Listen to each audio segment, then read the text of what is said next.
Muy bien, como ya les dije, conserve este boletín, estúdielo, lea el Apocalipsis, lea el boletín, compare citas. O sea, aquí hay material donde hacerse teólogo, hermano. Aquí hay material donde, pero eso ya depende de cada quien. Mi deber es darle material a la iglesia para que se instruya, eh, se meta en la palabra, pero bien, cada quien lo hará o no.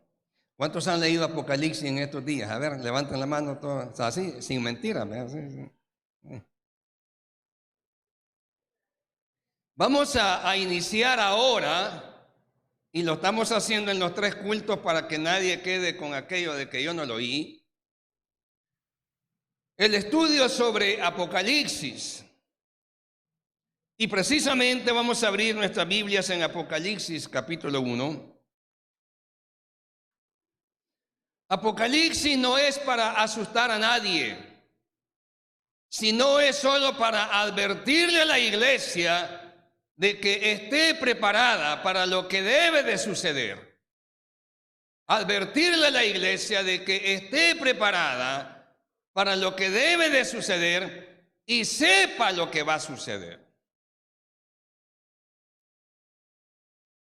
Por otra parte, también hay que decir de que el Apocalipsis no se puede interpretar en un 100%, principalmente por cuestiones de fecha y simbolismos y personajes.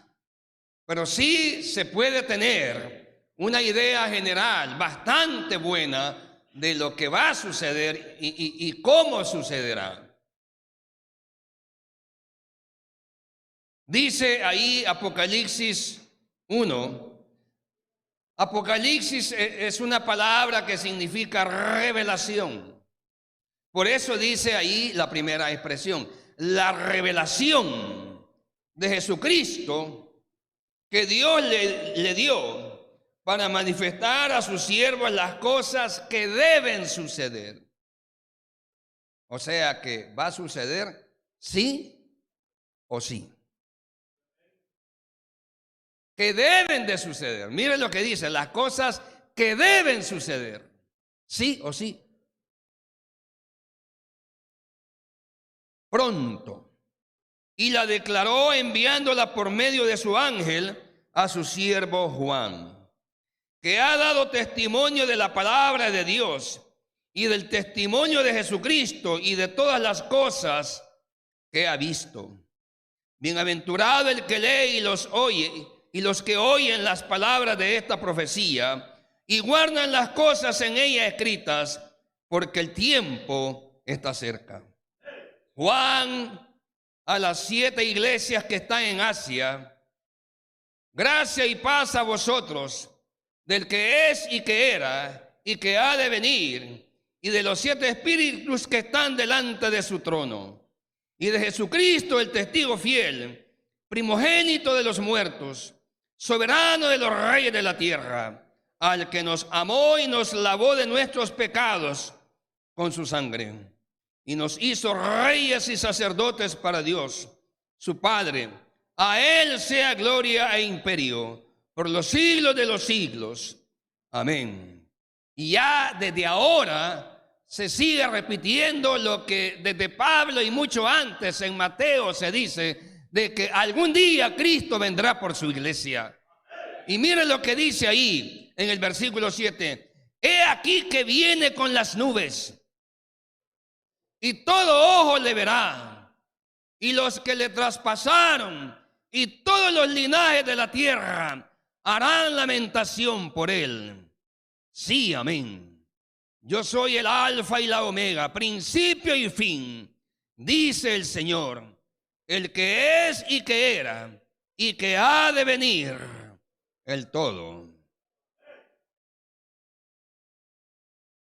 Quiero decir algo, dice, y los que les traspasaron lamentarán sobre él. Y dice, he aquí vienen las nubes y todo ojo le verá, el versículo 7. Y al final del versículo 7 dice, sí, amén.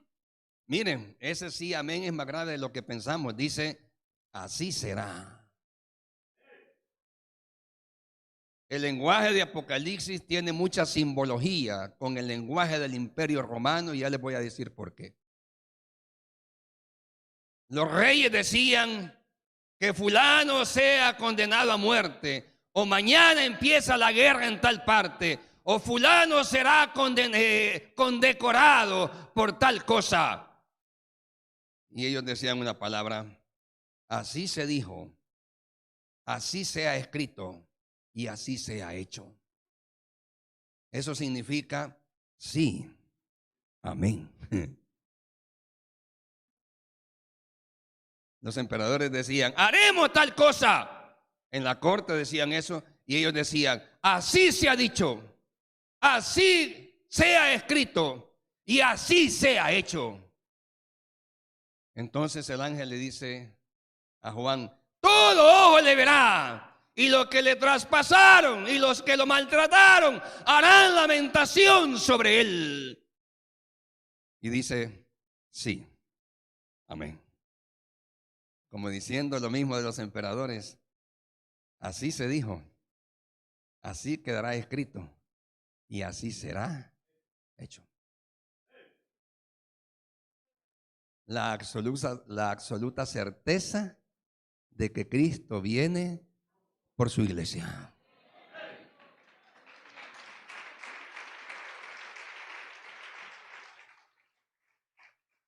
Fíjese que ese sí, amén, no está al final de cada versículo de la Biblia. Solo está ahí. Solo está ahí. Ese sí, amén, no está al final de cada versículo de la Biblia. Búsquelo. Lo reto a que lo haya. No lo va a hallar. Solo está ahí.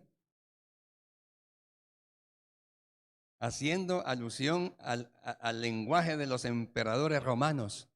¿Se oye bien hasta allá atrás? Amén. Haciendo alusión al lenguaje de los emperadores romanos.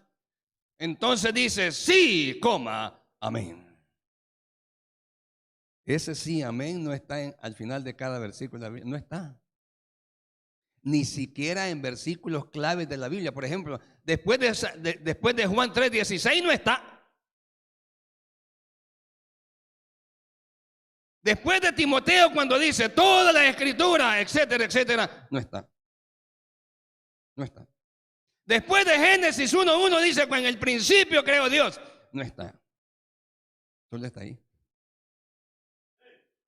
La certeza, la palabra y promesa verdadera de que un día Cristo vendrá por su iglesia.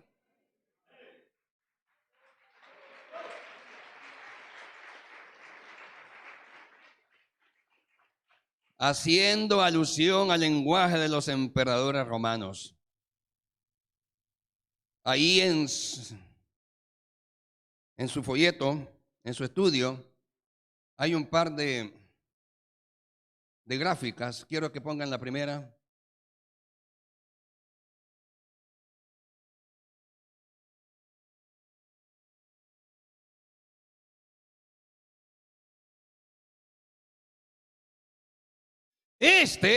Ahí está en su gráfica, pero en blanco y negro. Era el Imperio Romano, esto manchado de naranja. Esto era el Imperio Romano, el dominio, el territorio que Roma dominaba en los tiempos de Cristo. Aquí está España, Inglaterra, esto es Francia, Italia, la bota italiana, Grecia. Ya no quiere nombrar este chuncho. No sé. Grecia, ahí está el cursor, muevan el cursor, eso es Grecia, y ahí está Jerusalén. Muevan ahí. Eso explica por qué cuando Jesús viene y se identifica como Mesías, el enviado, eso explica por qué muchos de sus discípulos, quizás la mayoría o quizás todos, vieron a Cristo como un rey humano libertador que los liberara de ese imperio. Que los liberara de ese imperio. Eso explica por qué. Cuando uno ve el mapa del Imperio Romano, eso explica por qué muchos de sus discípulos en Jerusalén pensaron que Cristo, como Mesías, venía a liberar al pueblo judío del Imperio Romano.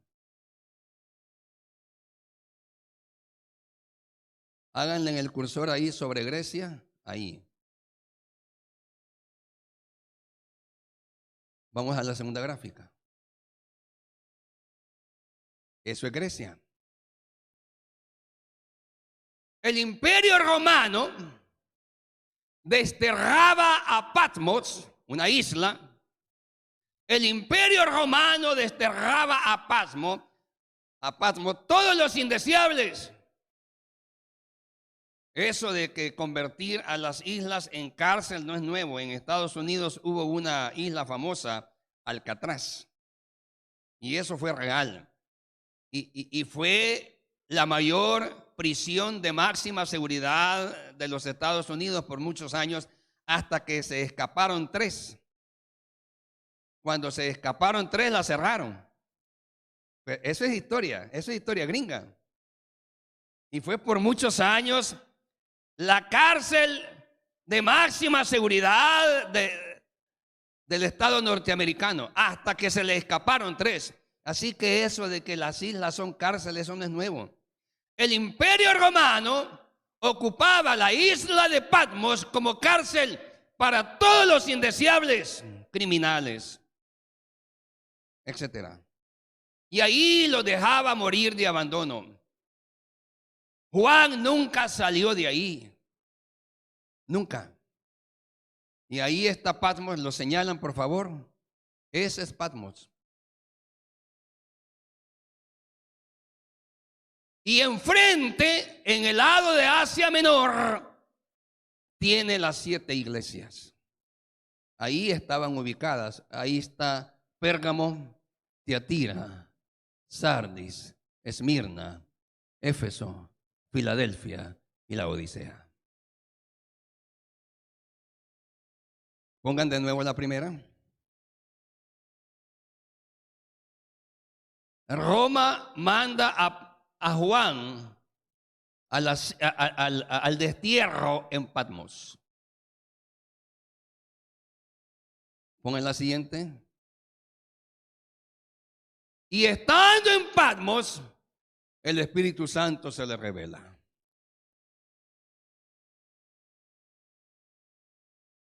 Se sabe o se supone, bueno, ¿quién era Juan? Juan era el hermano de Jacobo, discípulo de Cristo.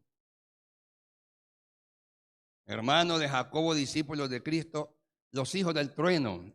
Eran llamados los hijos del trueno porque eran así, agresivos, bravos, violentos.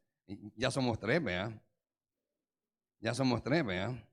Así, bravos, agresivos, violentos, gritones, exigentes. Ya somos 3, ¿verdad? Y con muchos de ustedes ya somos 4.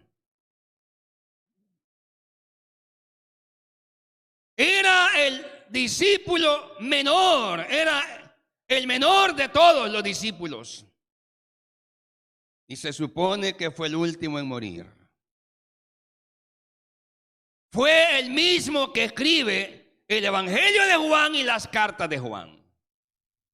Y por último, el Señor le revela en Patmos el Apocalipsis. Hermanos, a veces el sufrimiento tiene su explicación en Cristo. A veces quizás no hay que quejarse del sufrimiento. Juan en el destierro tuvo el privilegio de que se le revelara el Apocalipsis. A veces el sufrimiento no es del todo malo. Lo que pasa es que a nadie de nosotros le gusta sufrir. Pero el sufrimiento en Cristo tiene su porqué. Imagínense la dicha de Juan de ver los tiempos finales de la historia. Y hay otra cosa que hay que explicar. El profeta no lo entiende todo. El hecho de que alguien profetice no quiere decir que lo está entendiendo todo. Por ejemplo, imagínense que yo no sé exactamente lo que vio Juan, pero Juan vio los tiempos finales de la historia. De seguro vio aviones. Pero Juan no dijo, ese es un F-5. Ese pobre dijo, veo langostas. ¿Y cómo iba a entender Juan en aquel tiempo que ese chunche era avión? No existían las granadas. Y si de repente él ve la visión de un avión bombardeando una ciudad o una guerra, ¿y cómo iba a saber Juan que eso eran granadas o misiles? Entonces él dice, vi que caía fuego del cielo. Y sí, el profeta no está obligado, ni lo entiende todo. No te preocupes cuando alguien te profetiza. A lo mejor no lo está entendiendo. Esa palabra no es para él. Esa palabra es para ti. Él solo es el transmisor. A mí me pasó una experiencia un día lunes. Yo estaba orando, a mí me gusta hincarme ahí. Y de repente me levanté para ver cómo estaba la iglesia, el ambiente de la iglesia. Y estaba una hermana ministrando. Y dijo 3 palabras. Ella con los ojos cerrados. Y yo estaba en medio, ahí por donde está la hermana con la silla de ruedas. Y dijo 3 palabras. Eran para mí. Y ella con los ojos cerrados. Y dijo tal cosa. 3 palabras. La.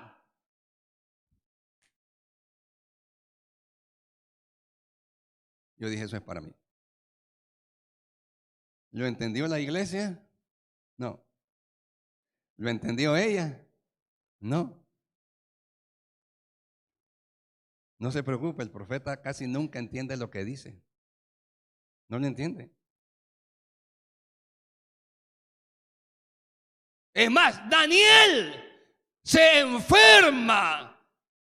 Lea Daniel y dice que me enfermé cuando recibí la revelación.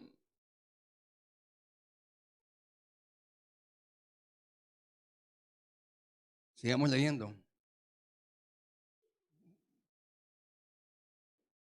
Versículo 9.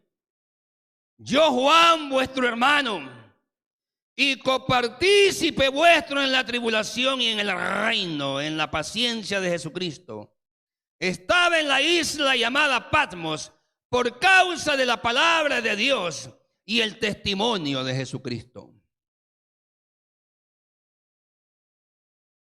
Este es otro dato histórico.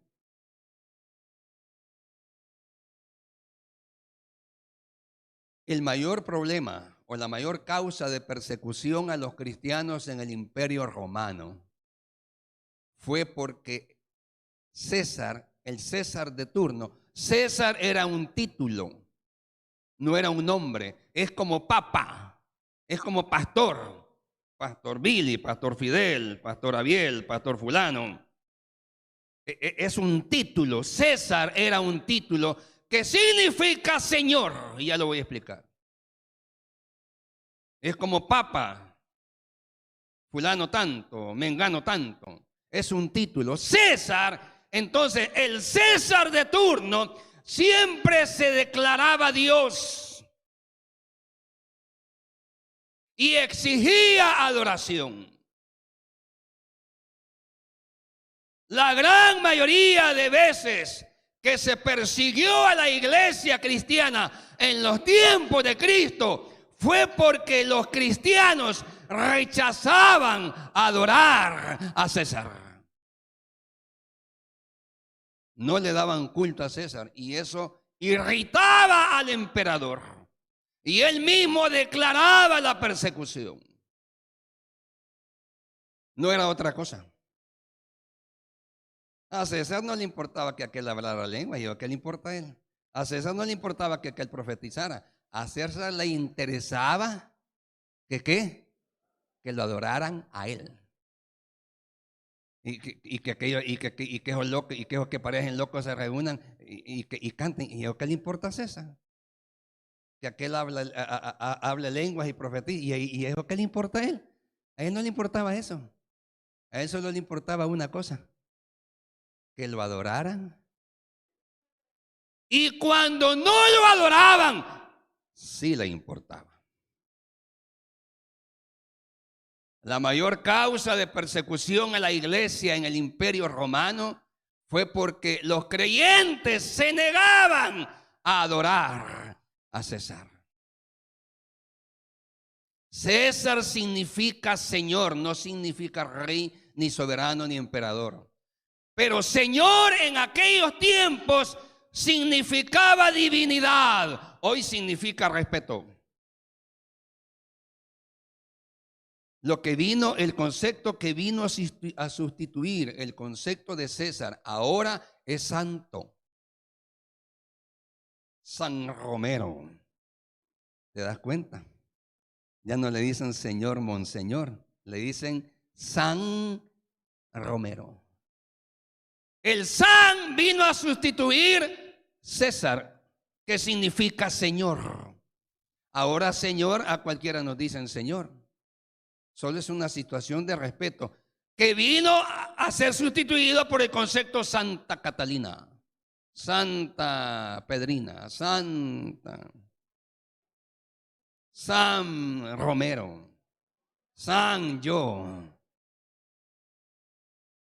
San Manuel Molina. Pero el concepto César significaba Señor, que significaba divinidad. Decirle Señor en aquellos tiempos a alguien era elevarlo a la máxima categoría de Dios.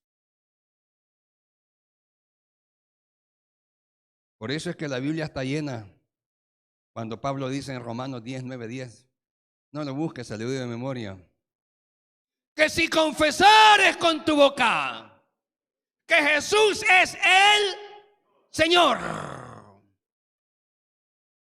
Es que ahí está ocupando el concepto Señor, diciendo, miren, el Señor no es César, el Señor es Cristo.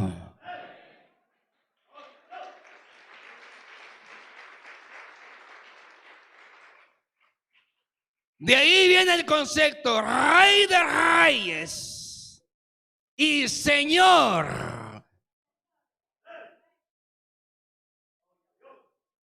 Porque el cristiano se negaba a adorar al emperador como señor César. Y eso sí le irritaba al emperador. Lo demás no le importaba. Si Roma era politeísta y un dios más no hacía estorbo.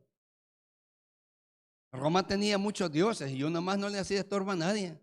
¿Y qué me importa decir hacer que aquellos locos estén cantando? ¿Y qué? Pues ahí déjenlo, si son locos igual a ustedes. Y que aquel le está hablando, ahí déjenlo, está loco, está chiflado. Que me adore es el asunto. Porque se declaraba a César como Dios universal. Si estaba bajo el dominio del imperio, pongan el mapa, la figura 1, la imagen 1. Si estaba bajo el dominio del imperio, tenías que adorar ¿a quién? A César. Si estabas bajo el dominio del imperio, tenías que adorar a César.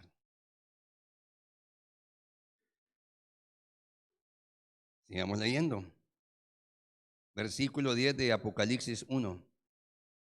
Yo estaba en el Espíritu en el día del Señor y oí una voz detrás de mí como de trompeta que decía, yo soy el Alfa y la Omega, principio, primero y último. Escribe en un libro lo que ves y envíalo a las 7 iglesias que están en Asia, a Éfeso, Esmirna, Pérgamo, Tiatira, Sardis, Filadelfia y la Odisea. Pongamos la imagen 2.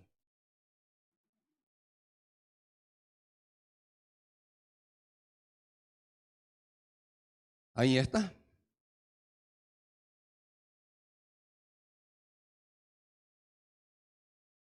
Nos mandan a Patmos, háganle con el cursor, por favor, señálenlo. Y las iglesias la tiene enfrente, claro, enfrente de aquí a 2000 kilómetros. ¿verdad? Ese es el mapa. Ese es el mapa en relieve, en pequeño.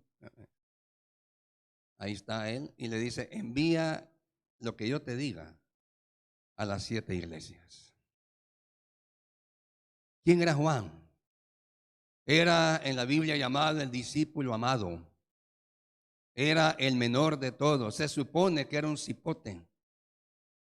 La Biblia dice, ya lo vamos a leer, que se recostaba en el pecho de Cristo. Pues sí, un cipote, un adolescente, ¿va? Y Cristo ya de 33 años. La Biblia dice que se recostaba en el pecho de Cristo. Era hermano menor de Jacobo, los hijos del trueno por su carácter.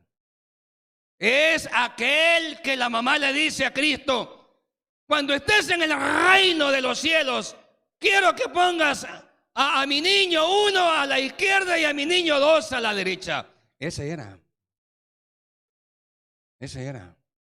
Los hijos de Zebedeo. Y Cristo le profetiza el sufrimiento. Vamos a Mateo 20. Los veo muy callados, están dormidos, no les gusta. Vamos a Mateo 20. Y Cristo le profetiza el sufrimiento.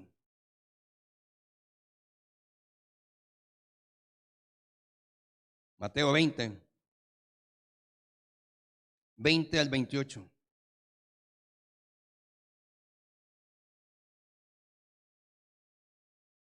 ¿Qué dice? Entonces se le acercó la madre de los hijos de Zebedeo con sus hijos, Jacob y Juan. Ahí andaba Juan. Postrándose ante él y pidiéndole algo. Él le dijo, ¿qué quieres? Ella le dijo, ordena que en tu reino se sienten estos 2 hijos míos, el uno a tu derecha y el otro a tu izquierda. Entonces Jesús respondiendo dijo, no sabéis lo que pedís. Y quiero que entienda esto. Dice, ¿podéis beber del vaso que yo he de beber? Le estaba diciendo, ¿podés tomar el cáliz del sufrimiento que yo he de tomar? Sucede que a los crucificados y moribundos les daban una copa que le decían cáliz. Eran hierbas amargas que tenían 2 cosas. Quitaban el dolor y adormecían a la gente. Eso disminuía el sufrimiento. Por eso es que a Cristo en el Calvario le dan hierbas amargas, un cáliz. Jesús le dice, ¿podés tú beber del cáliz del sufrimiento que yo voy a beber? Y después le pregunta, y ser bautizado con el bautismo con que yo soy bautizado. Es decir, te podés someter al sufrimiento en que también yo seré sometido. Sigamos. Y ellos le respondieron. ¿Qué le respondieron? Veamos qué sigue diciendo. Él le dijo, como aquellos le dijeron, sí podemos. Jesús les dijo, a la verdad de mi vaso beberéis. Y le dice, algún día vas a estar en Patmos encerrados por mi causa. Dicen que Jacobo, esto no está escrito, solo es historia verbal que después se escribió. Dicen que Jacobo lo subieron al pináculo del templo y lo tiraron. Era el pastor de la iglesia. Lo suben al pináculo, a la parte más alta, y de ahí lo tiraron. Haciendo alusión a la burla de Lucas 4. A sus ángeles enviará que te guarden en todos tus caminos. Entonces le dijeron, vaya pues, un ángel te va a cachar ahí abajo. Y lo tiraron. Se supone que así murió el hermano mayor de Juan. Juan es desterrado a Pamil y le dice a Jesús, de cierto, bien has dicho, porque de mi vaso beberéis. Y con el bautismo en que yo soy bautizado, también seréis bautizados. Le dice, a la verdad de mi vaso beberéis. Y con el bautismo con que yo soy bautizado, seréis bautizados. Cristo le profetizó el sufrimiento a Juan y a Jacobo. Y le dijo, sí, es cierto, algún día vas a estar encerrado en Patmos. Hermano, a veces el sufrimiento en Cristo, no a veces, siempre, lo que pasa es que a uno no le gusta ni lo entiende. Pero el sufrimiento en Cristo tiene su causa y su efecto. Por algo es. Dios algo está haciendo contigo para bendición a muchos. El sufrimiento en Cristo, una razón tiene de ser. El sufrimiento nos hace templados. Nos hace gente de carácter, que toma decisiones correctas, que guarda su dinero, que lo cuida, que lo invierte bien, que guarda la calma en la crisis, que aprende a confiar en Dios. El sufrimiento siempre tiene su explicación en Cristo. Lo que pasa es que no nos gusta, ni lo entendemos muchas veces. Y le dice, sí, es cierto, tú lo has dicho, algún día de mi vaso beberéis y seréis bautizados con el bautismo que yo seré bautizado. Algún día también estarás sufriendo por mí. Se niega, como todo cristiano, a adorar a César y es enviado al destierro en Patmos. Ahí lo dejaban, criminales, enfermos mentales, todo lo indeseable del imperio iba para Patmos. Todo lo indeseable del imperio iba para Patmos. Esquizofrénicos, enfermos mentales, criminales, ladrones, dementes. Todo lo indeseable del imperio iba para Patmos. Y nadie los atendía. El que intentaba cruzar a nado,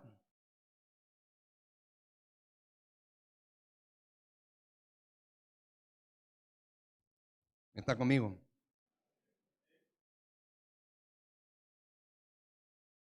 Y dice en el versículo 9 de Apocalipsis 1, estaba en la isla llamada Patmos por causa de la palabra de Dios y del testimonio de Jesucristo. Se negó y se negaban a adorar a César, porque César significaba Señor, era un título como papa, como pastor, como ingeniero, como licenciado, como doctor, son títulos. Y César significaba Señor, pero decirle Señor a alguien en ese entonces era decirle santo. La palabra Señor en aquel tiempo fue sustituida en nuestros tiempos por el concepto santo, que amerita reverencia y adoración. Por eso es que la Biblia está llena de conceptos donde dice que Jesús es el Señor, no César. Y le dice al Señor, no le dice al rey o al emperador Jesucristo, no, le dice al Señor tu Dios adorarás. Por eso es que ocupa el concepto Señor. Porque el concepto Señor en aquellos tiempos era concepto de santidad. Y le dice, y que vosotros, esto lo dice Pedro en Hechos, dice, y Jesús que vosotros crucificasteis, Dios lo ha hecho Señor y Cristo. Esa es la explicación del término Señor en la Biblia.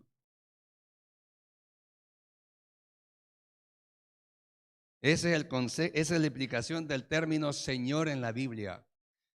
Pedro dice cuando está predicando y aceptan los 5,000, dice, y Jesús que vosotros crucificasteis en un madero, ahora Dios lo levantó de los muertos y lo hizo Señor. y Cristo. No dice Salvador, no dice emperador, no dice rey. Ocupa la palabra Señor por el simbolismo que significaba Señor. Y César significa Señor. César reclamaba toda la adoración del imperio. Lo demás no le importaba. ¿Qué le importaba a él que en Galilea se reunieran un par de locos cantando? Pero que cuando él llegara, ese par de locos, ¿qué? Eso sí. ¿Qué le importaba que un par de locos en Nazaret se pusieran a hablar lengua? ¿Y eso qué le importa a César? Si le da igual. Pero que cuando él llegara a Nazaret, esos locos que están hablando lenguas, ¿qué pasa? Eso sí le importaba. Y Patmos era el lugar donde mandaban a todos los indeseables del imperio.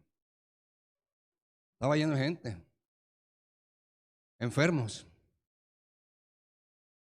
leprosos, enfermos mentales, los desterrados por la causa de Cristo. Entre ellos, Juan. El sufrimiento en Cristo siempre tiene un propósito. Lo que pasa es que no nos gusta. Levante su mano y diga conmigo, el sufrimiento en Cristo siempre tiene un propósito. Dios hace desterrar a Juan, lo lleva a Patmos y ahí se le revela.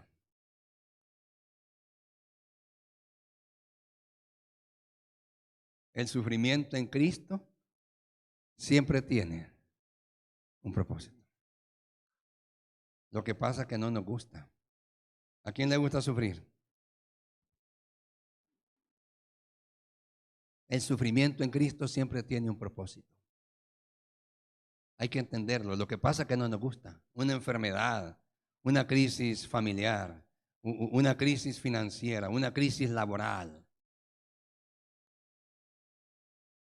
una crisis personal. El sufrimiento en Cristo siempre tiene un propósito.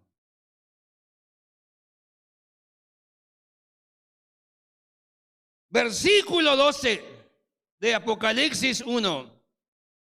Y me volví para ver la voz que hablaba conmigo, y vuelto vi 7 candeleros de oro. Eran 7 ángeles o 7 pastores.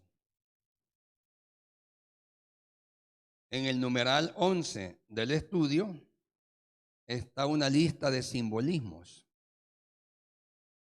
Es necesario que la lea para que le sienta más significado a esto. Así que cuídelo. Y si alguien lo quiere predicar, está bueno. Está bueno. Está bueno. Versículo 13. Y en medio de los 7 candeleros, a uno semejante al Hijo del Hombre, vestido de una ropa que llegaba hasta los pies, Cristo como sacerdote. Ocupa el concepto, esto es bien interesante, cada evangelio le da un concepto diferente a Cristo. Por ejemplo, Juan ocupa el concepto verbo, y el verbo se hizo carne. Lucas ocupa el concepto hijo de hombre.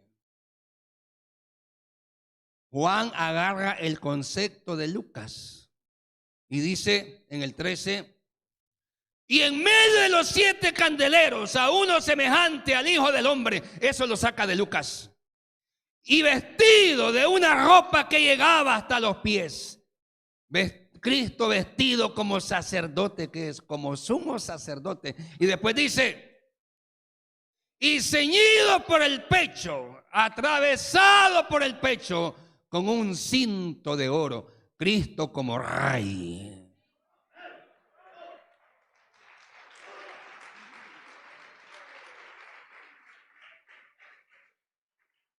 Los sacerdotes se ponían la túnica larga, pero no se ponían el cinto. Los reyes se ponían el cinto, pero no se ponían la túnica larga. Cristo se pone las dos cosas. Se pone la ropa sacerdotal y se pone Cristo como rey y como sacerdote.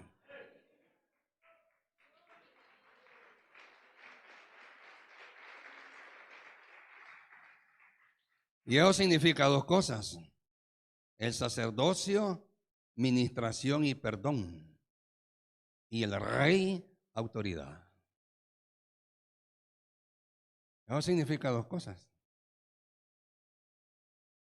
el sacerdocio como ministración y perdón, como intercesor, porque hay un mediador entre Dios y los hombres. Mejor dicho, porque solo hay un mediador.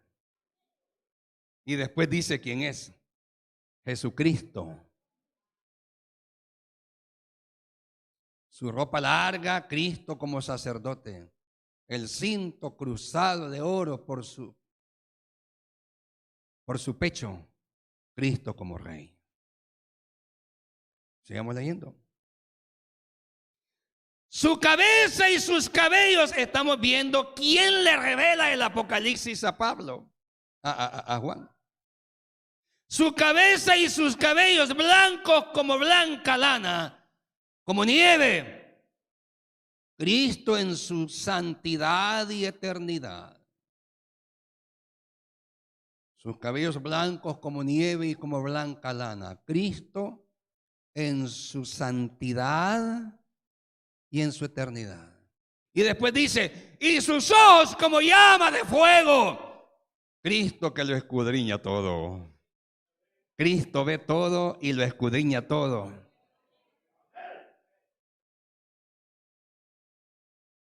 Solo está describiendo cómo lo vio cuando le revela el Apocalipsis.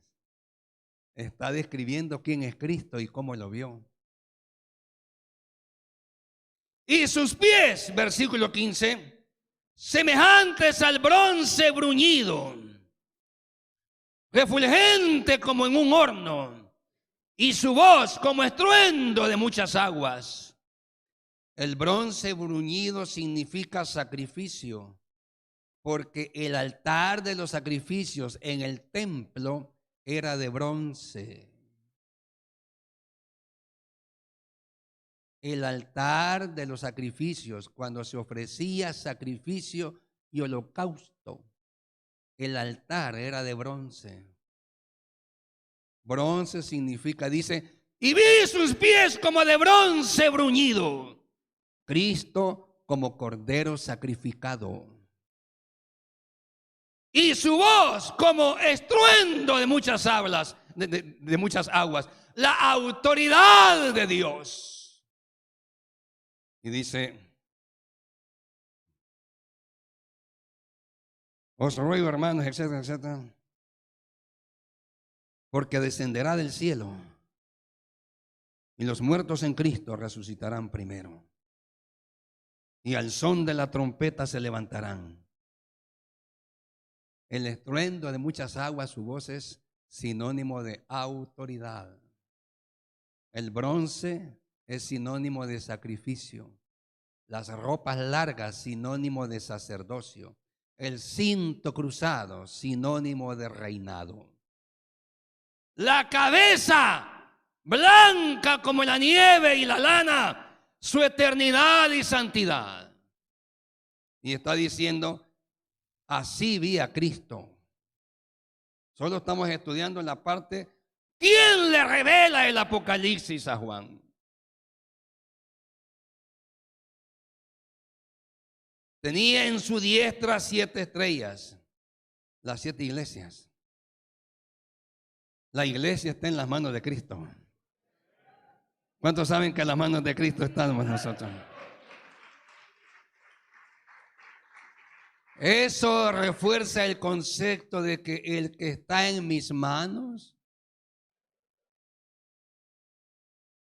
y en su diestra, en su mano derecha, 7 estrellas. De su boca salía una espada aguda de 2 filos. ¿Cuál es la espada de 2 filos? Y su rostro como el sol cuando resplandece en su fuerza, su poder. A ver, ¿quién puede ver el sol sin lentes oscuros así de frente a mediodía? Su poder. Dice, y su rostro como el sol, su poder. 17, cuando le vi, caí como muerto a sus pies. Y él puso su diestra sobre mí diciéndome, no temas, soy el primero y el último, el que vivo y estuve muerto, mas he aquí que vivo por los siglos de los siglos. Amén. Y tengo la llave de la muerte y del Hades. Aquí hay otro concepto. Mira, hermano, Apocalipsis está lleno de simbolismo y yo puedo pasar 10 años predicando aquí. Pero a ustedes les van a salir cachos de tanta Apocalipsis que predico. Dice, el que estuvo muerto pero ahora vive por los siglos de los siglos. Ese es otro concepto romano. Porque cuando yo me presentaba al emperador, le decía, oh rey, para siempre vives. Ese era mi saludo para él. Le decía, es más, eso está en Daniel también. Y le decía, oh rey, para siempre vives. Y me inclinaba y lo adoraba porque a llegarle un favor pedía. Y Dios y Jesucristo le dice a Juan, mira, todos estos se van a morir.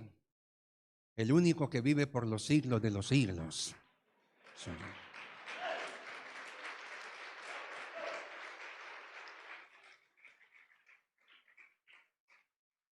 Debemos entender que el Apocalipsis fue escrito en el imperio, en los tiempos del imperio. Y que había que combatir eso. Porque uno de el saludo obligatorio era la reverencia, la adoración y decirle, oh rey, oh César, oh Señor, oh santo, para siempre vive. Es más, eso está en Daniel.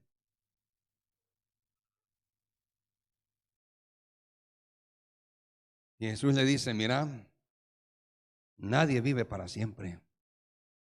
Solo hay uno que vive por los siglos de los siglos. Y es Cristo. ¿Cuántos le dan palmas al Señor, iglesia?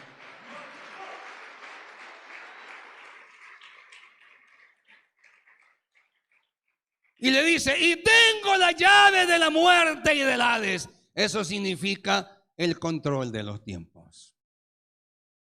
Apocalipsis está lleno de simbolismo. De frases claves que uno se queda en la luna y uno dice, y tengo la llave del Hades, de la muerte y del infierno, de la muerte y del sepulcro. Eso significa que Dios tiene el control.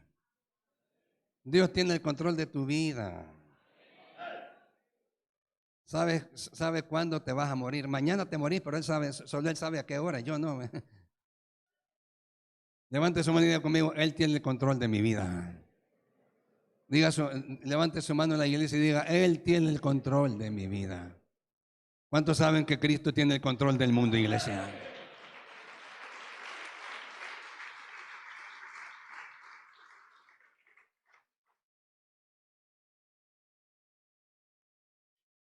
Escribe las cosas que has visto y las que son y las que han de ser después de estas. El misterio de las 7 estrellas que has visto en mi diestra, las 7 iglesias. Voy a decir algo, las 7 iglesias representan a la iglesia de Cristo. Por lo que viene que ya voy a predicar.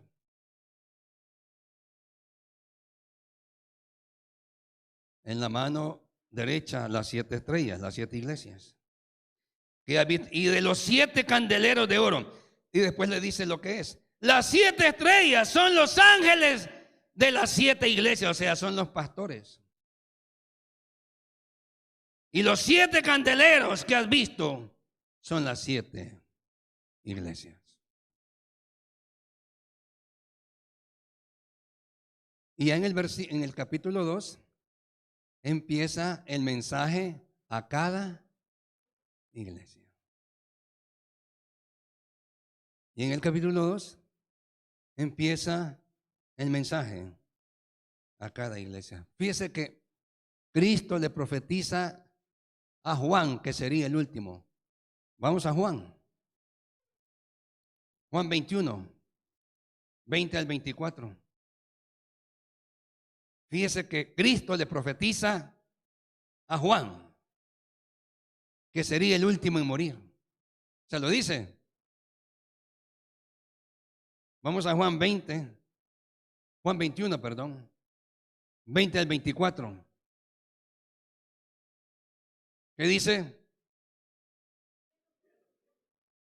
Volviéndose Pedro, que era otro hijo del trueno, ¿verdad? Porque este era más metido que aquellos dos, ¿verdad? Vio que le seguía el discípulo a quien amaba Jesús, el mismo que en la cena se había recostado al lado de él.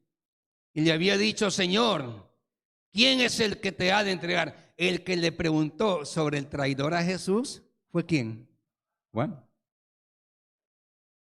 Y Jesús le contestó: el que beba conmigo de mi copa. Y después la Biblia dice en otro evangelio que Judas se levantó y se fue. El que le pregunta a Cristo quién es el que lo había de entregar fue Juan. Siguiente. Cuando Pedro le vio, dijo a Jesús: Señor, ¿y qué de este? ¿Y qué va a pasar con este? Con este Juan. ¿Y qué va a pasar con este bicho? ¿Y qué va a pasar con este mono? Levanten la mano todos los discípulos. Siguiente. Jesús le dijo: si quiero que él quede hasta que yo venga, ¿qué a ti? Le dijo: mira, este va a ser el último en morir. Y le dijo: si yo quiero que este quede hasta que yo venga, le dijo prácticamente: este va a ser el último en irse, porque tengo tareas para él. Jesús no solo le profetiza el sufrimiento a Juan, sino que le dice que será el último.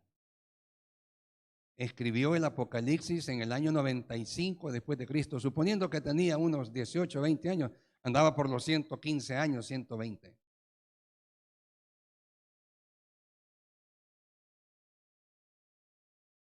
Y ya en el capítulo 2. Y voy a terminar esta parte para continuar el siguiente domingo con la siguiente. Ya en el capítulo 2 está el mensaje a las 7 iglesias. Y ahí está en el estudio, en el boletín, los defectos de cada iglesia o las virtudes de cada iglesia. El mensaje a las 7 iglesias es una lista de errores que las iglesias cometen con el afán del Espíritu Santo para corregirlas.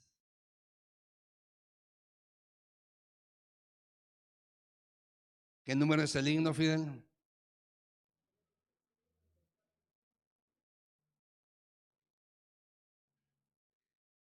El mensaje a las 7 iglesias es una lista de virtudes o errores que la iglesia de Cristo tiene a fin de que los corrija. Éfeso era muy activa, tenía muchos ministerios, era sana de doctrina, pero había perdido su pasión por Cristo. Si va al culto o no va al culto, le da igual. Si se hinca o no se hinca para orar, le da igual. ora sentado y orando se duerme.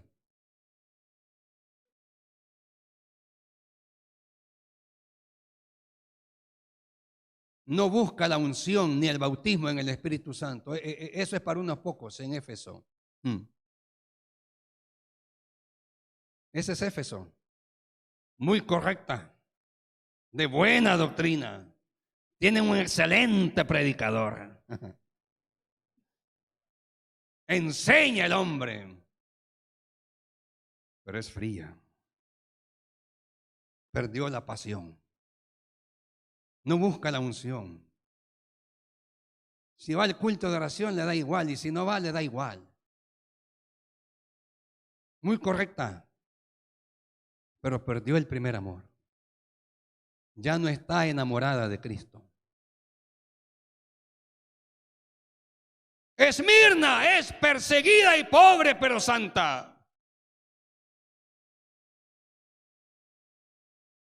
Pérgamo tolera a Nicolás. Nicolás, según Hechos 6:5, ahí después lo busca, ya le dejé tarea que estudie el estudio. Nicolás era uno de los 7 diáconos de la iglesia, que después se corrompe en sus pasiones carnales y empezó a enseñar que las pasiones carnales no eran pecado.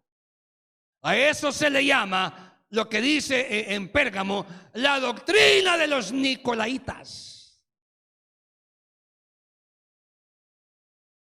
Porque Nicolás, según Hechos 6:5, era uno de los 7 diáconos de la iglesia que cayó en ese error y dice, toleras las falsas doctrinas.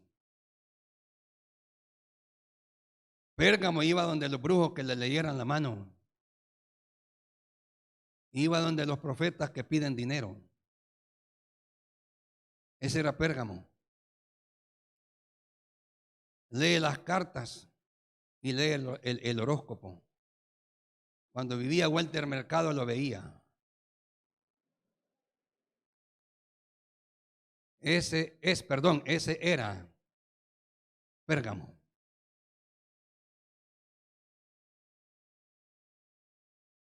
Tiatira no se arrepiente. Le están diciendo y diciendo y diciendo. Tiene 20 años de estar congregado en Tiatira y no se arrepiente. No diezma y no se arrepiente.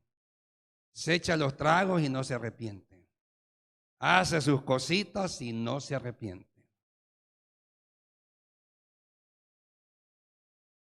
Es odioso y no se arrepiente. Es calumnioso y chambroso y no se arrepiente.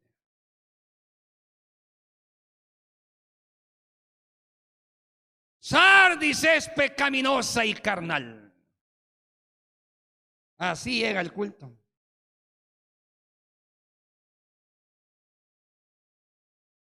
Filadelfia es fiel.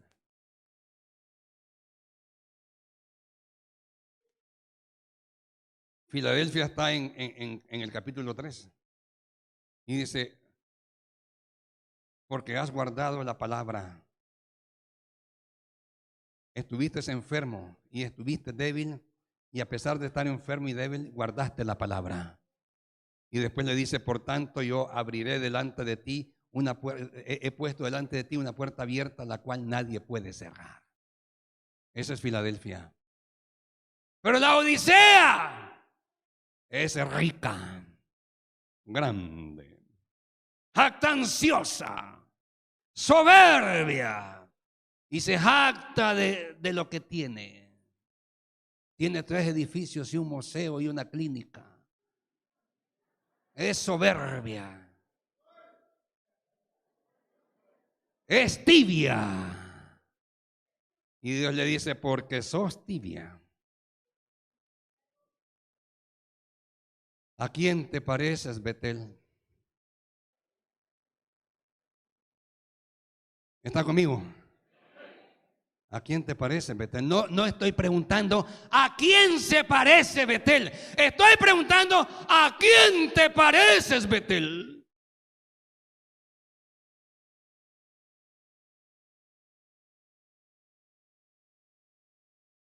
Tiatira, el mismo burro de siempre de hace 20 años, va. La misma bruta de siempre de hace 20 años, va. Chambrosa, mentirosa, arrogante, bayunca, loca, y el mismo burro de siempre, borracho, se echa los tiritos, no diezma y no se arrepiente. Tiatira.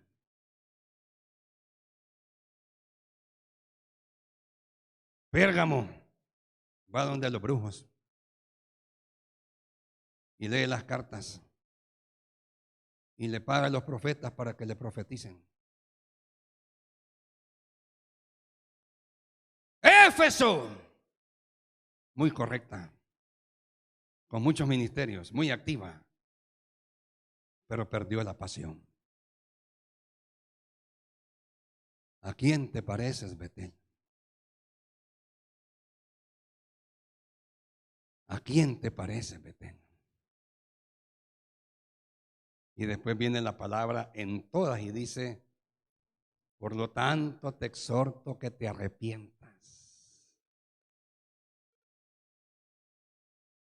Ya vislumbra un nuevo día, día de gran ansiedad, cuando un pueblo redimido con Jesús al cielo irá. Nos ponemos en pie. Cristo viene ya, viene con poder, arrebatará al que confíe en él, si nos llevará al cielo más allá, donde gozo siempre habrá. Cristo viene ya, viene con poder, arrebatará al que espera en él, si nos llevará al cielo más allá, donde gozo siempre habrá. Las señales de hoy en día deben al cristiano dar una esperanza nueva, gozo en la adversidad. Todos. Cristo viene ya, viene con poder, arrebatará al que espera en él, y nos llevará al cielo más allá, donde gozo siempre habrá. Cristo viene ya, viene con poder, arrebatará al que espera en él, si nos llevará al cielo más allá, donde gozo siempre habrá. Mientras en el mundo hay guerra, hambre, peste y dolor, reina el anticristo con poder y gran temblor. Todos. Cristo viene ya, viene con poder, arrebatará al que espere en él, si nos llevará al cielo más allá, donde gozo siempre. Levante sus manos la iglesia. Cristo viene ya, viene con poder, arrebatará al que espere en él, si nos llevará al cielo más allá, donde gozo siempre habrá. Una vez más. Cristo viene ya, viene con poder, arrebatará al que espere en él, si nos llevará al cielo más allá, donde gozo siempre. El Señor les bendiga. Dele palmas al Señor. Saludos, hermanos.